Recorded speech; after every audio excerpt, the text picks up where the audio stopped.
माँ ललितांबा। मैं ज्योतिष दैवज्ञ विशाल गुप्ता प्रस्तुत हूँ अपने YouTube channel astro Vishal Gupta पर। आज हम जिस विषय पर चर्चा करने के लिए प्रस्तुत हुए हैं वह ज्योतिष का एक बहुत ही महत्वपूर्ण विषय है, क्योंकि प्रत्येक व्यक्ति को अपने जीवन में यात्राएं करनी ही पड़ती हैं, लेकिन जीवन में बहुत ही महत्वपूर्ण कार्य करना हो और उस दिन यह नियम आपके विरुद्ध हो प्रकृति का, तब इसके नियम के अनुसार आप यात्रा नहीं कर सकते हो। तब उसके लिए किस प्रकार से उपचार दिए गए हैं, क्या क्या उपाय हमें करने चाहिए कि उन दिनों पर भी हम यात्रा पर निकल सकें बिना किसी नुकसान के और हमारा कार्य सफल हो, हमारी यात्रा सफल हो। तो आइए, उसके लिए ज्योतिष ने एक बहुत ही बढ़िया विधान दिया है जिसको कहा है दिशाशूल। दिशाशूल एक ऐसी चीज है जहां पर किसी विशेष दिन पर किसी विशेष दिशा में जाना चाहते हैं तो हमें आवश्यक है इस ज्ञान का होना, क्योंकि बिना इस ज्ञान के उस दिशा से हम सफलता हासिल नहीं कर सकते। इसलिए सबसे प्रथम ज्ञान जो है, एक आम नागरिक को भी यह ज्ञान होना चाहिए। प्राचीन समय में आपने देखा होगा कुछ गांव के बुजुर्ग लोग एक कहावत कहते हैं। वो कहावत क्या है? सोम शनिचर पूरब ना चालू, मंगल बुध उत्तर दिश कालू। अर्थात सोमवार और शनिवार को पूरब दिशा में नहीं जाना चाहिए। इस दिशा में दिशाशूल इस दिन पर होता है। तो आगे क्या कहते हैं? मंगल बुध उत्तर दिश कालू, रवि शुक्र जो पश्चिम जाए, हानि होए पर सुख ना पाए। अर्थात कि यदि हम रविवार को या शुक्रवार को पश्चिम दिशा की ओर जाते हैं तो क्या होगा? वहां पर किसी प्रकार के हमें आराम नहीं मिलेगी, उस यात्रा में किसी प्रकार का सुख प्राप्त नहीं होगा, अपितु वह यात्रा हमारे लिए दुखदायी साबित हो सकती है। फिर क्या कहा है? बीफे दक्षिण करे पयाना, फिर नहीं हो गए ताको आना। अर्थात यहाँ पर जीवन की हानि भी होने की संभावना बृहस्पतिवार को दक्षिण दिशा में जाने से बताई गई है। परंतु यदि हमें अति आवश्यक कार्य से निकलना ही हो तब हमें क्या उपचार करना चाहिए? तो अब हम किस प्रकार से ज्ञात करें कि हम कहाँ जा रहे हैं, किस दिशा में जा रहे हैं? तो उसके लिए विज्ञान ने एक बहुत ही सहायक चीज बनाई जिसको कंपास, या पुराने जमाने में इसको कुतुबनुमा भी कहा जाता था। हिंदी में या शास्त्रों में इसको दिशा सूचक यंत्र भी कहते हैं। इसका हमने चित्र बनाया हुआ है। यह चित्र इसमें 8 दिशाओं को प्रदर्शित कर रहा है। सबसे ऊपर नॉर्थ यानी उत्तर, उसके जस्ट सामने साउथ अर्थात दक्षिण, राइट हैंड की ओर, सीधे हाथ की ओर पूरब अर्थात ईस्ट, और बाएं हाथ की ओर पश्चिम अर्थात वेस्ट। तो इस प्रकार से 4 दिशाएं बताई जाती हैं, लेकिन कभी कभी हम सीधी सीधी दिशाओं में ना जा करके हमारा मुड़ते हुए कहीं ना कहीं से ना तो पूरब में जा रहा है और ना ही उत्तर में जा रहा है, कहीं मध्य में आकर के रुका है, तो उस एरिया को कहा गया है उप दिशा। तो 4 दिशाएं बताई गई हैं, पूरब, पश्चिम, उत्तर, दक्षिण, और 4 उप दिशाएं बताई गई, इनको सब डायरेक्शन भी कहा जाता है।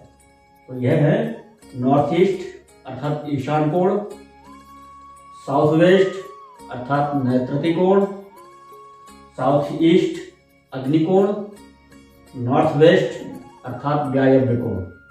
इस प्रकार से 4 दिशाएं और 4 कोण मिलकर के ये 8 दिशाओं का निर्माण करते हैं। वैसे तो वास्तु में 16 दिशाओं को बताया गया है, इनके भी और विभाग बताए गए हैं, लेकिन इतनी बारीकी से तो व्यक्ति नहीं निकाल पाएगा। लेकिन हाँ, हम इस एरिया को कवर करने के लिए 8 भागों में बांट देंगे।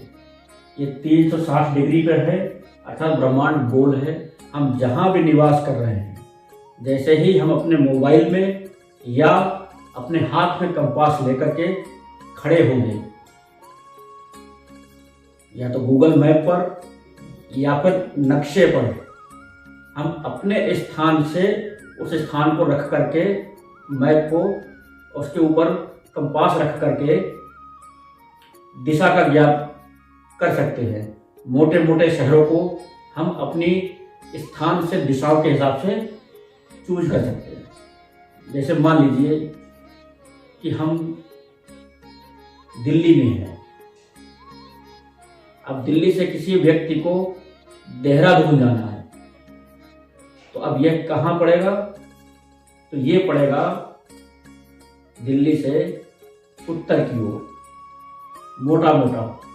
बाकी मुड़ करके कितने डिग्री पर एंगल पर जाता है, उसके हिसाब से उप दिशाओं के अंतर्गत भी आ सकता है। जो दिशाओं का उपचार है, वही उप दिशाओं का भी उपचार होता है।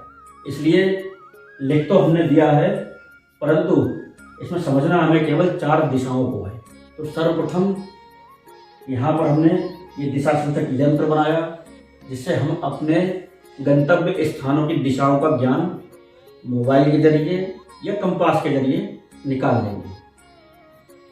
अब किसी व्यक्ति को मान लीजिए अचानक शनिवार है और दिल्ली से पंजाब की ओर जाना है। शनिवार को पश्चिम दिशा में जाने में कोई दोष नहीं है, वह सुखपूर्वक जा सकता है, निर्भय होकर के जा सकता है। लेकिन यदि शनिवार को उसको बिहार की तरफ आना हो, उत्तर प्रदेश की तरफ आना हो, तब यह स्थान उसके स्थान से पूर्व दिशा की ओर पड़ रहा है। सोम शनिचर पूरब ना चालू, अर्थात सोमवार को या शनिवार को पूर्व दिशा में नहीं जाना है और काम बहुत ही आवश्यक है। तो क्या हमें यात्रा त्याग देनी चाहिए? क्या वह कार्य हमें छोड़ देना चाहिए? हो सकता है कि वह कार्य इतना महत्वपूर्ण हो आपके जीवन में कि उसका दोबारा अवसर आपको न मिले। तब उसके लिए हमारे ऋषियों ने कुछ उपचार बताए, कुछ रेमेडीज बताई हैं। बहुत छोटे छोटे उपचार हैं। उन उपचारों को यदि हम ध्यान रखेंगे तो हम सोमवार को और शनिवार को भी पूर्व दिशा में यात्रा कर सकते हैं। तो क्या उपचार है? अब यहाँ पर हमने एक तालिका बनाई है। इस तालिका में हमने 1 से लेकर के 8 यानी 4 दिशाओं को और 4 उप दिशाओं को भी, 4 कोणों को भी लिख दिया है। हिंदी में भी लिखा हुआ है, इंग्लिश में भी लिखा हुआ है और साथ में उसकी सांकेतिक अक्षर से भी लिखा हुआ है। सांकेतिक जो वर्ड यूज किया गया है उस दिशा के लिए, जैसे कि ईस्ट के लिए ईस्ट ना लिख करके केवल ई का प्रयोग किया गया। जैसे यहाँ भी आपने देखा होगा ई लिखा हुआ है, तो इसका अर्थ क्या है? ईस्ट अर्थात पूर्व। उसके आगे हमने किस दिशा में किस दिन जाना वर्जित है अर्थात दिशाशूल है, उसको लिखा है। पूर्व दिशा में सोमवार और शनिवार, पश्चिम दिशा में शुक्रवार और रविवार, उत्तर दिशा में मंगलवार और बुधवार, दक्षिण दिशा में गुरुवार को, ईशान कोण में अर्थात नॉर्थ ईस्ट में बुधवार को और शनिवार को, अग्नि कोण में अर्थात साउथ ईस्ट को सोमवार और गुरुवार को, नैऋत्य कोण को रविवार और शुक्रवार को, तथा व्यायव्य कोण यानी नॉर्थ वेस्ट को मंगलवार को नहीं जाना चाहिए। अब आपने यहाँ पर सबसे पहले दिशाओं को देखा, उसके बाद में उनके आगे उनके वर्जित दिनों को देखा, लिख लिया। यह चार्ट आप इसका प्रिंट आउट भी निकाल सकते हो या अपना ऐसा ही देख करके एक बना भी सकते हो, जिसमें अपनी यात्रा के शेड्यूल को आप मेंटेन कर सकते हो। इसके बाद में आगे उपचार लिखा गया है। उपचार में क्या लिखा हुआ है? दो दो लाइनें प्रत्येक में लिखी हुई है, यानी कि अर्थात यदि पूरब दिशा में सोमवार को जाएंगे तो सबसे पहले नंबर हम दर्पण को देखेंगे, या फिर कोई भी पुष्प को मुख में रख करके 5 कदम पीछे की ओर चल के फिर निकल जाएंगे। इससे पूरब दिशा के लिए सोमवार के दिन जाने में जो दिशाशूल है वह समाप्त हो जाता है। इसी प्रकार से यदि पूरब दिशा में हमें शनिवार को जाना हो तब हमारे लिए अदरक का थोड़ा सा टुकड़ा मुख में डाला, या उड़द की दाल के कुछ दाने 2-4 दानों को मुख में ले लिया चबा के, और उसके बाद 5 कदम पीछे की ओर चल करके फिर अपनी यात्रा को आगे निकल जाएंगे। इससे शनिवार के दोष का समाधान हो जाएगा, निराकरण हो जाएगा। तो है ना कितनी गजब बात कि इतने बड़े दिशाशूल को हमारे ऋषियों ने एक बहुत तुच्छ से पदार्थ से, छोटे से पदार्थ से ही, सहज से उपचार से ही ठीक करने का हमें मार्ग दिखा दिया है। इसके बाद में पश्चिम दिशा में यदि हम शुक्रवार को जाएंगे तो जौ अथवा राई को, या दोनों चीजें भी मुख में थोड़ा सा डाल सकते हैं। यदि शर्त क्या है कि 5 कदम पीछे चलना होगा, फिर अपनी यात्रा को निकलें। किसी भी दिशाशूल के उपचार में 5 कदम पीछे चलने का मतलब यह हुआ कि हमने यात्रा को कैंसिल कर दिया, अब दोबारा से विचार बनाया और निकल गए। अर्थात जो दोष था, हम तैयार हुए निकलने के लिए और पीछे हट गए, तो दोष वहीं समाप्त हो गया, और अब उसके बाद निकल लिए। इसके बाद में उत्तर दिशा में मंगलवार और बुधवार इन 2 दिनों पर दिशाशूल है, तो मंगलवार को हमें गुड़ खा के निकलना होगा, और यदि बुधवार को हम जा रहे हैं तो तिल या थोड़ा सा साबुत धनिया सूखा हुआ या हरा धनिया भी हम मुख में डाल सकते हैं, जिससे बुधवार के दोष का शमन हो जाएगा। इसके बाद में दक्षिण दिशा में गुरुवार को दिशाशूल है, तो दही या जीरा, या दही में जीरा डाल करके भी हम खा सकते हैं, और 5 कदम पीछे चल करके यात्रा को जा सकते हैं। इसके बाद में ईशान कोण में बुधवार और शनिवार को दिशाशूल है। यदि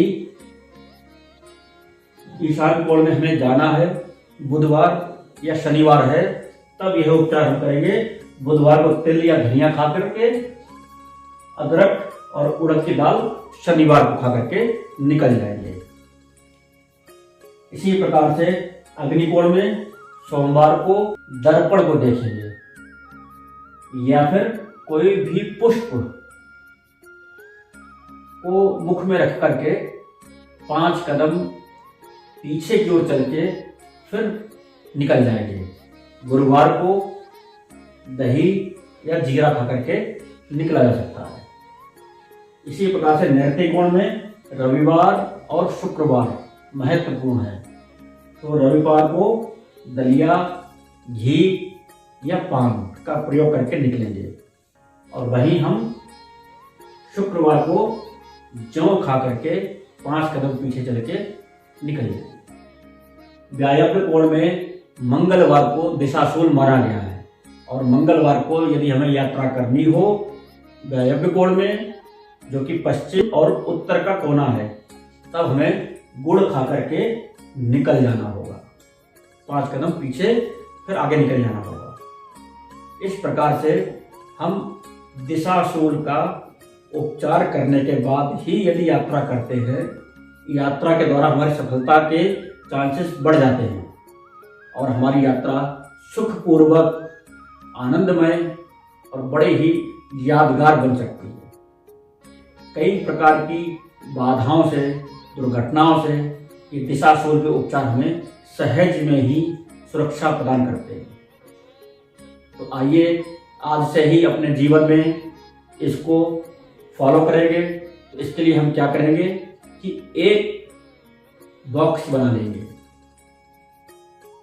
उस बॉक्स में प्लास्टिक की जो पारदर्शी या शीशे की पारदर्शी जो ढक्कनदार शीशियां होंगी, उनमें इन उपचारों को थोड़ा थोड़ा भर करके एक मसालदान की तरह सजा लेंगे और उन शीशियों पर ऊपर एक चिट लगा देंगे जिस पर दिन लिख देंगे कि सोमवार को ये प्रयोग करना है, रविवार को ये प्रयोग करना है, मंगलवार को ये चीज प्रयोग करनी है। तो सब में थोड़ा थोड़ा सामग्री भर के और उसमें नाम लिख देंगे, रविवार, सोमवार, दिनों के नाम लिख देंगे और उसको इस चार्ट के नीचे ही कहीं टेबल पर रख देंगे।